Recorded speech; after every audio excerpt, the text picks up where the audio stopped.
If you are playing video games, most probably you have Steam account. Of course, other stores are present as well, Epic Game Store, GOG, Origin, Uplay, but Steam is dominating them all, without a question. But how on earth Steam became #1 store for PC games, and are they still holding their positions, and how did Valve became one of dream workplace destinations for lots of people? 1996, Gabe Newell leaves Microsoft, starting Wolf Company with his brand. And other people important for the story, Ken and Roberta Williams, founders of Online Systems, which later will be renamed into Sierra Entertainment, releasing such games as Space Quest, King's Quest, and some other quests. So, Valve was founded. Gabe buys license for engine from Quake game, edits it, names Golden Source, and starts working on Half-Life game. The problem here was that Gabe and his team were pretty bad in legal and other aspects not involving game and software development. So here is where Sierra Entertainment comes in to help them out, also buying license for future Half-Life game release. The game was a success, and after knowing that, Gabe and his team started making SDK, or Source Development Kit, not Half-Life 2. What is it and why is it so important? That's software mods, and based on one of these mods, such thing as Counter-Strike was created. But Sierra Entertainment had also one thing in their pocket. WON, or World Opening Network, soft for online playing. This technology will be used by Valve in their CS or Counter-Strike, Team Fortress and Half-Life Deathmatch, as well as for the update of their games. But in 2000s, Valve loses Mike, Gabe's friend and one of the co-founders, and Sierra Entertainment is being bought by Cook International, and are shocked by reports of the company they have just bought, scamming with documentation, firing people, and so on. So Gabe looked at what was happening and decided to leave, taking one technology along the way, but forgetting something very important, but about that a bit later. So Valve is being left alone in the wind and needing to create Half-Life 2 support to all of their online projects, create their own anti-cheating software, and it would be nice to have their own anti-piracy protection. So idea was to go to some giant corporation and repeat what was done with Sierra Entertainment. So letters were sent, but no answer followed. So Valve were left on their own. So, parallel to Half-Life 2 development was going development of a well-known platform nowadays, Steam. Beta version of Steam was shown on GDC 2002 and it looked like this. Couple of buttons to launch some games and some settings. But even then, Valve have shown that it is possible to launch third-party games by launching Impossible Creatures through their Steam beta version. But that was not it. They have announced that from now on all of their games will be launched using Steam, which was not the most pleasant information back in the day. But returning a bit back in time, as told before, Valve forgot something important upon leaving Sierra Entertainment, and that's rise to publish their games. So you can say that Sierra was still owning Valve's games, and you cannot say that they were using it in a noble way. They have sent all of these copies to internet cafes, which obviously were not buying a new copy for a new session. So after a long time of going through courts, Valve have returned their rights to the games, but then the question persisted who will be publisher of their games. Valve was still trying Microsoft, now getting response, but their response was a no. Since Microsoft didn't like pricing policies of Steam, since Steam didn't need to pay for all of the logistics, games costed less there than an average in the market, and as vice president of Microsoft told a bit later, they were worried about resellers and not about their own profit. So Valve once again became all alone, but now they have Steam. Well-known green interface appeared in version 1.0 and mostly it was being used by CS 1.4 and later 1.6 beta testers. About CS 1.4 and especially 1.6, Valve underestimated gamers. Their servers were meant for something around 75,000 of players at once, but in reality, especially with CS or Counter-Strike 1.6, hundreds of thousands of players were furious, since they didn't only could play the game, they couldn't even install the game. But those lucky enough to play a couple of sessions were complaining about Valve's anti-cheat, famous VAC. It was not working like at all. There were lots of cheaters then. Journalists were not also big fans of Steam ideas, so catastrophe, so to speak, for Valve. But Steam 1.0 became available for everyone in 2003, and mass audience were not so happy about this idea as well, since its reputation and the fact of games being needed to be downloaded and updated via the internet. One of the reasons, very limited internet traffic for most of the people through modems with the limit of couple of gigabytes in the best case scenario.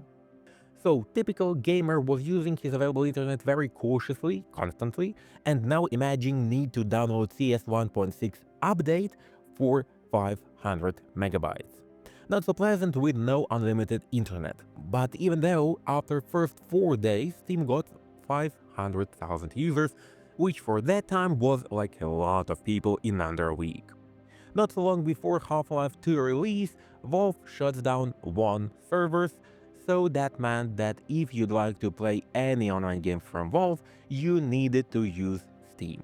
It was not accepted well as well, petitions, some sort of strikes, anything just not to use Steam, laggy, buggy, and god knows for what existing launcher.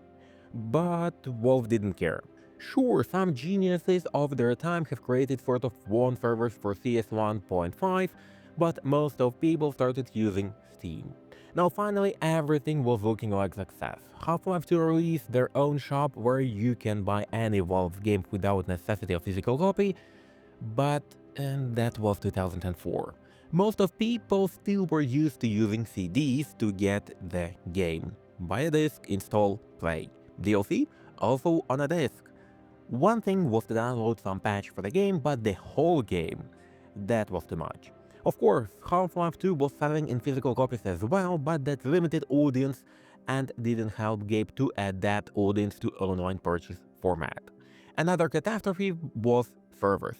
Since the game became ultra popular and required Steam to play, servers were not managing it and lots of people who bought the game would not and couldn't play it at all. Even BBC noticed that and wrote an article about it, which was an unprecedented event for so famous newspaper to write about some niche video games. That's perception of video games back in the day, of course. But the time passed, people got unlimited internet at their disposal and everyone got used to such odd thing as Steam, and famous Half-Life 2 game helped Steam to support more server room to prevent similar events in the future. Also, in 2005, the first third-party vendor game got released in Steam, since there was lots of audience and, what's more important, profit from publishing in Steam was much greater. Year 2006, first sale with typical Steam discounts, for now at least, and in 2007 everyone in the industry understood that Steam is the future, so by release of the new generation of gaming consoles, analogs were released also from Sony with its PlayStation Network and Store, and Xbox as well with their Xbox Live, and Steam itself started publishing games from ID Software, Capcom, Sega, and Steam's library increased up to about 150 games. And by the way, community page got released in Steam also in 2007, so same as now, communication, statistics, profile customization. Sure, some features like chat was presented in Steam even before, but now it all became one system and went to overlay, so players didn't need to minimize the game for the same chatting. Valve was pleased, publishers were pleased, and new games started appearing in Steam on a regular basis, so Valve's revolution with Steam was complete. And now, which game do you think had the most impact on gaming community? Half-Life? Counter-Strike? Not quite. Team Fortress 2. Second generation of Team Fortress Classic, which was mode for Quake game. The game, Team Fortress 2, was released in 2007 and had its fanbase pretty fast. Also, the game had one of the first customization in a popular game, which later had led us to skins we have in almost every game right now. Steam itself got bigger, interface changed, and more games were available to buy in Steam, and in 2010, global redesign happened when Steam started looking more like Steam we have today. Summer 2010, full-scale summer sale, and then 30th of September 2010 came.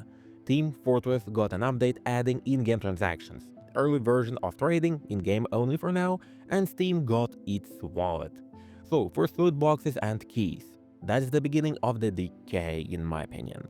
Even then, just 50 cents and you have a chance to get super rare hat for hundreds thousands of dollars. But back then, it only was limited by one game.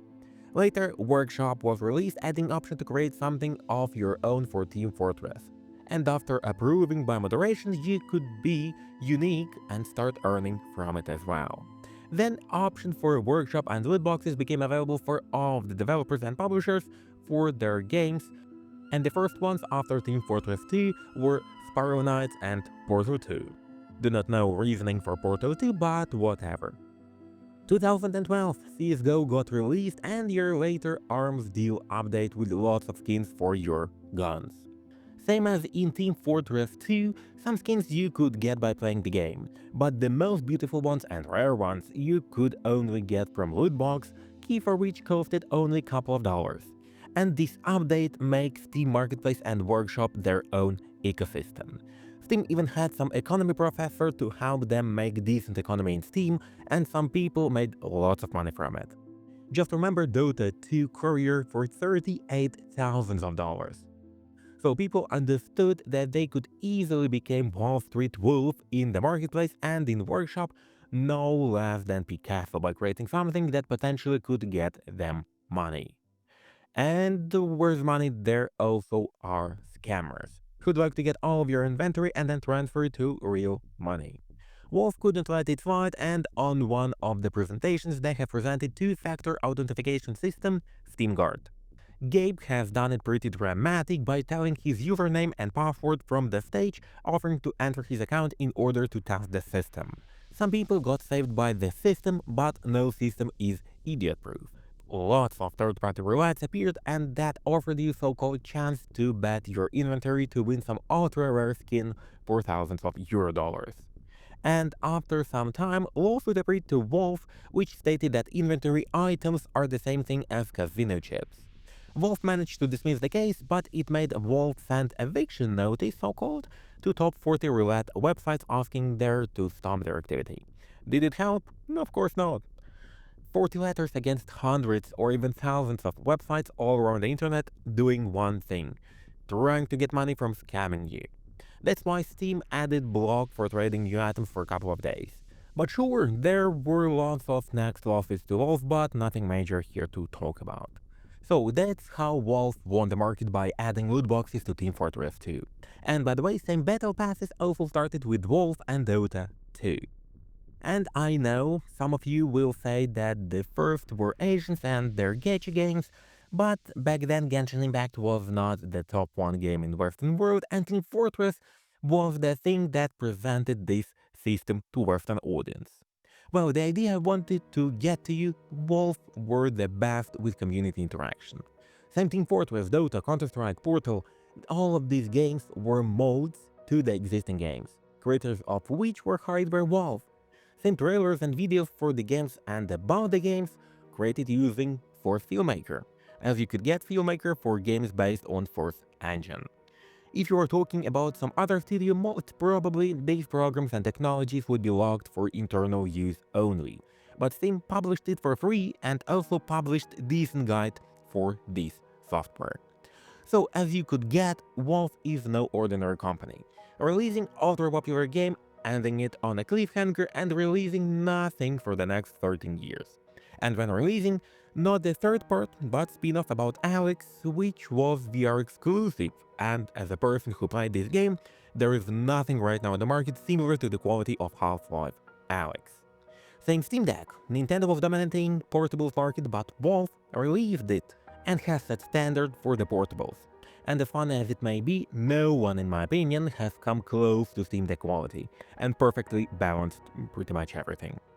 If we would talk about other companies, we would see Half-Life 8 this year with quality of fanfiction written by a teenage girl, and Steam Deck would be released again and again every year, same as any other tech. Gain profit from everything, but that's not the Steam way. But the question is, where from are Valve taking finances for everything? Well, from everything. Buying game on Steam, 30% of the piece goes to Valve. Selling something on the market, Valve is taking 5% from everything except Counter-Strike 2, where it is 10%. Skin you created got into marketplace, Valve is taking 25% for every skin sold. And now just let's calculate. Around 25 million of people are visiting Steam daily. How many of these people are buying some games? How many selling something on the marketplace? And how many of them have skins in shop selling? Steam needs to do nothing right now, just take the commission on what you have already created. Well, now Valve is existing, we finalized it. But aren't the collection of youths who are demanding increased profits and creating Valve ultra popular games once more? Nope. No use here. How so? Same Ubisoft, EA, Activision, it's public companies with different structure where people from the side are giving you money, hoping you would return them with even more profit. But Valve is a private company, with Gabe being its head, and that's it. Just listen what Gabe tells you to do and that's it. No others involving into processes. Valve, by the way, is famous for working relationship. No classical hierarchy, no bosses except Gabe. Want to join some project? Go and join. Want to leave the team because you're tired? Easy, you're changing the project. But a huge company should have lots of people working, yes?